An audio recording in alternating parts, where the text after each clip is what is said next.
Good morning everyone, my name is Chris from Two-Headed Wolf Gaming and welcome back to Crusader Kings 3 as we are continuing this war against the Sons of Lothbrok invasion of East Anglia.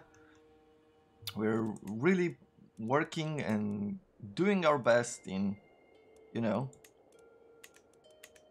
winning and, well, mostly surviving. Winning is a pretty big word for what we're doing here. Strategic impasse. I am sitting around the map table with Reeve, Æthelstan and Reeve Wolfstan discussing our strategy for the ongoing war. Æthelstan eagerly points out all of the prime targets we should immediately send raiding parties to pillage, while Wolfstan sits back and patiently advocates for us to secure critical location and wait for the enemy to come to us instead. It might be right to decide our ultimate course of action. So we could go for improved pillaging, giving us less siege time, more supplies, and -5 advantage. Or we could go for improved defense, giving us +5 defender advantage and control territory defending advantage. Or we could go act as you see fit,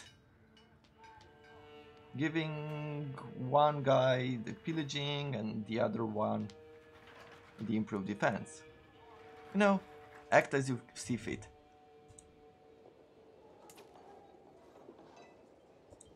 At this point of the game, we're not doing too many things. Like, we have these raiders. This raider's son, actually. Sons. So we can give them back to him. You know what? I don't really care. Let's ransom them for cash. They're not the biggest threat to us. So what we should do at the moment is, I'm thinking of actually pushing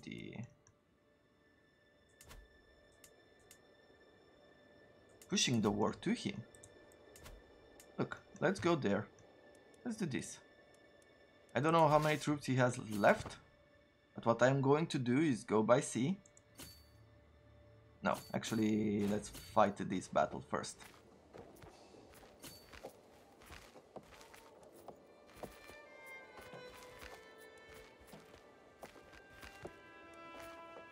And I want to do something else as well. Let's take a look at our... where is it? The military. And then we go to our knights. And I want to see who's what. You're our marshal and a vassal, and you have 13 prowess. Okay, maybe. You have 8. And you are a chancellor. You forbid you from doing that. A half-brother, heir and knight, I'm gonna leave you. Spy master, forbid you. I mean, I know we don't have a lot of knights. Let's invite some knights to the court.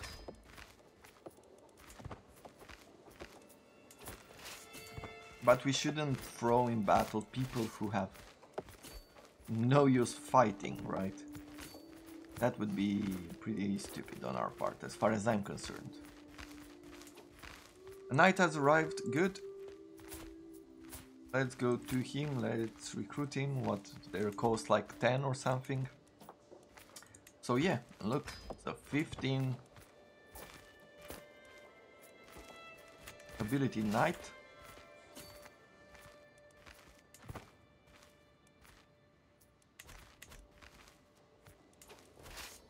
Like, they are running all around.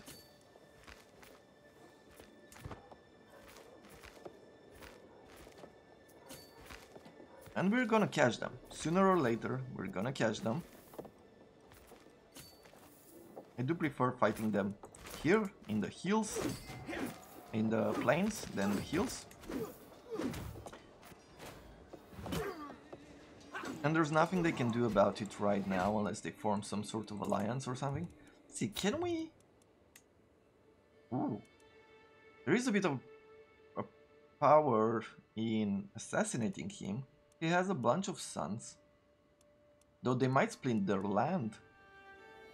Let's start scheming. Yeah, I like that.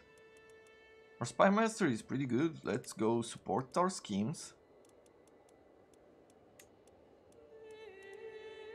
Domestic affairs, you stay there. Religious relations. Yeah, we have too many wars right now to worry about it.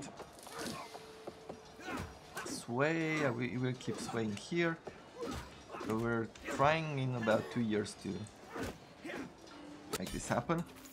100%. So now we will enforce demand. We won this war. He's gonna pay us prestige, reparations, and we'll gain some prestige, and our allies will gain some prestige. Yes! Yes! Absolutely amazing. And I'm so happy. There was a new knight here. Oh, he already joined, I think. Half brother, heir, uncle, my marshal. Okay, I think we'll leave it at that for now.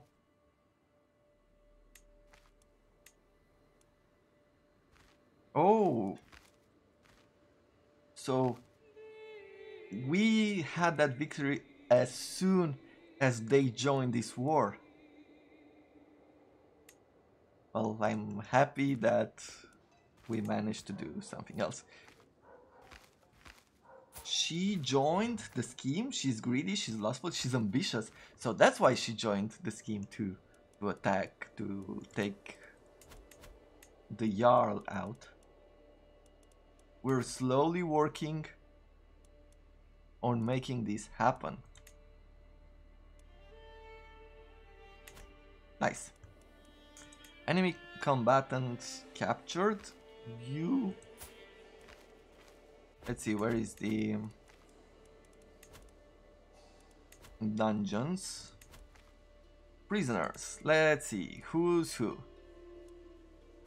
You. You are now no one of importance. You are pretty good in fighting. Let's see, if we ransom you, gain a weak hook.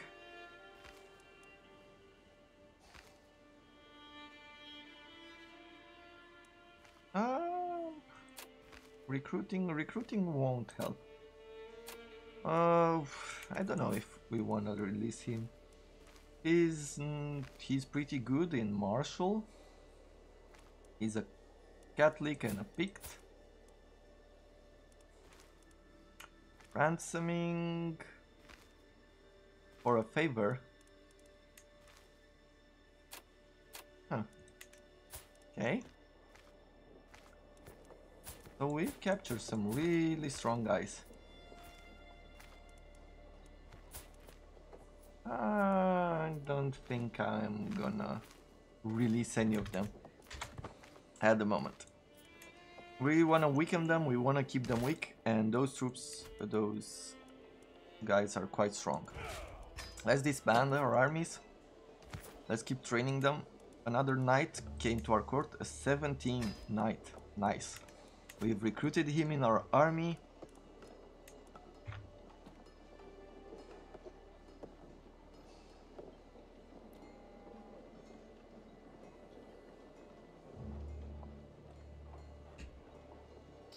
Let's see, what else should we do? We can ransom him for 10 gold, he being the intrigue guy. Nope. No thank you. We can fabricate a claim, and I am thinking about going against Mercia over here. He can bring out 500 troops. Let's say that he has the money for mercenaries. West CX definitely can do more. This area is producing quite a bit of gold with this particular castle. And so is this area of Huntington. You know what? I think I'm gonna start making some claims. So we do not have quite enough money. It's gonna be pretty expensive to buy one of these claims, like 80 gold. Sounds about right. I think we still need to wait. Improve our relationship with the head of the church. Maybe we can at some point ask for money. Well, you know what? Yeah, let's give him back for cash. Another agent recruited.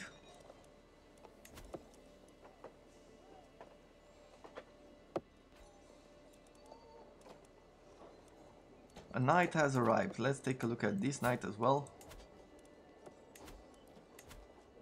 Where is it? Knights. So he's another 18. And we're recruiting them for 35 gold. But if we do get him in our armies, we can forbid our marshal from going in as well. Our marshal being an 8. He's not a great marshal. Let's see. If we go to court, if we go to marshal, yeah, some of these knights are better. I guess we'll leave the marshal in place. Maybe he'll die in one of the battles and we can replace him with a better one. With a better... Wow. So this one has a 95% chance to hit because some of these guys really don't like him. We've gained another perk for martial lifestyle. Let's take a look at it. We can go for casus belli cost of minus 15%, which could be really good. Enduring hardship +1 to 4th level, and enemy occupation no longer lose control.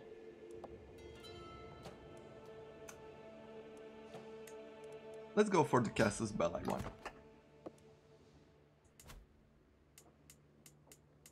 And let's start with the clay.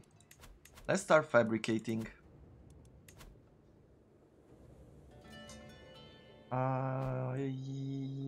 Yes, we're gonna start making a claim on that one.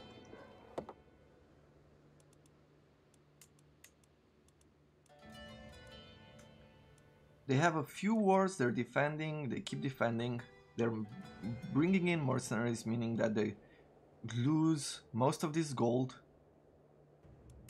And so I think pretty soon we're gonna be able to eat at Murcia using these people, using Gwynedd. They have mostly wars, they don't have alliances. Gwynedd has 3 alliances. And he's attacking the south. A call to war. Enemy Gwynedd? No, we won't. I know we have a small alliance over here, but we're not gonna fulfill it. Let's see, where do they go? Let's pause, let's speed up just a tiny bit. Agent removed. So the success chance is a bit lower now. Far from home, a stranger is brought before me. He has been waiting outside the castle gates for a week, my liege. My guards inform me. The man bows deeply. My name is Ivor, your highness. I have traveled far and wide and seen many things, but my family and I are weary of the road. If you allow us to stay, I will happily share my knowledge of the world with you and be your loyal servant. Let's see. So he's an evil paragon, he's callous, he's just and ambitious. He's an indulgent wastrel. He has some stewardship and some learning. What about her? She's paranoid, ambitious and gluttonous. Amateur, plotter, not a lot of skill. Yeah, I don't care for the children too much. If you are not sure how you can keep this panel up, you just put the mouse on it and you can see slightly the left panel slightly filling up, and then you move.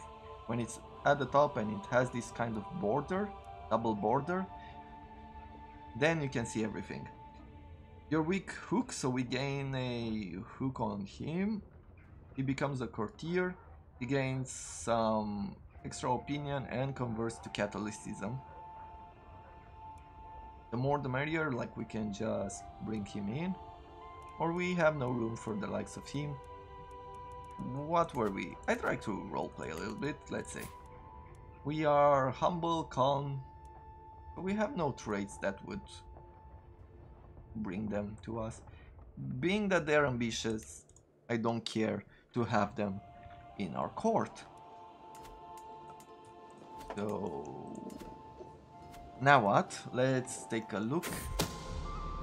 A scheme is discovered. The existence of my plot has been discovered. While my involvement is not yet known, they will make it a lot more difficult to bring our plans to fruition.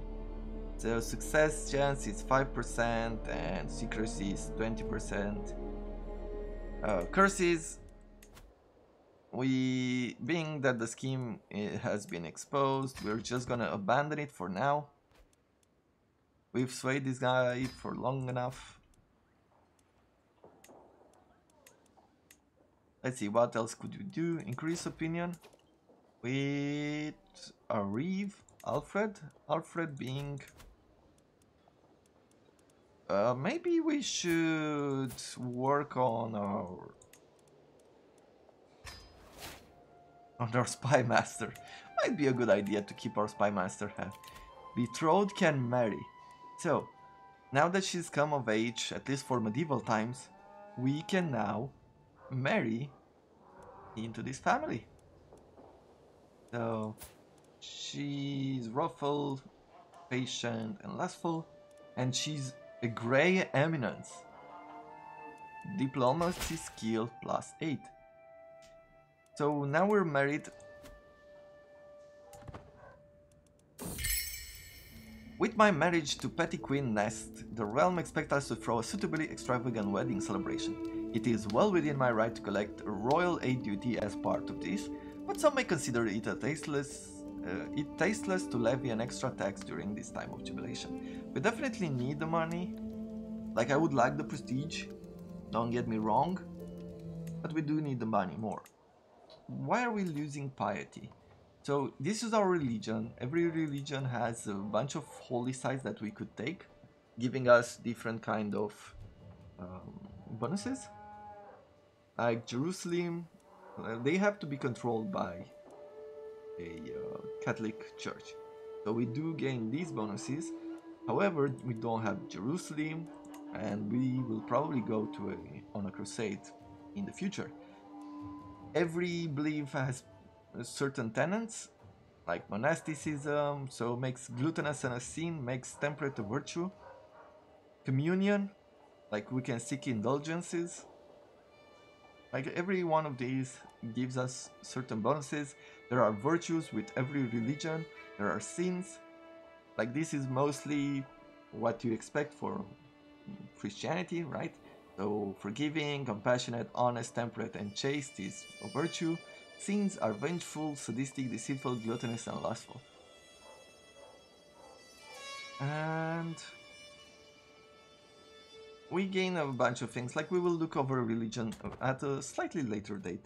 I was just looking that we're losing piety, mostly because we're lustful, and it is considered a sin. We are fabricating a claim, we can increase our opinion over there. Like, what else should we do?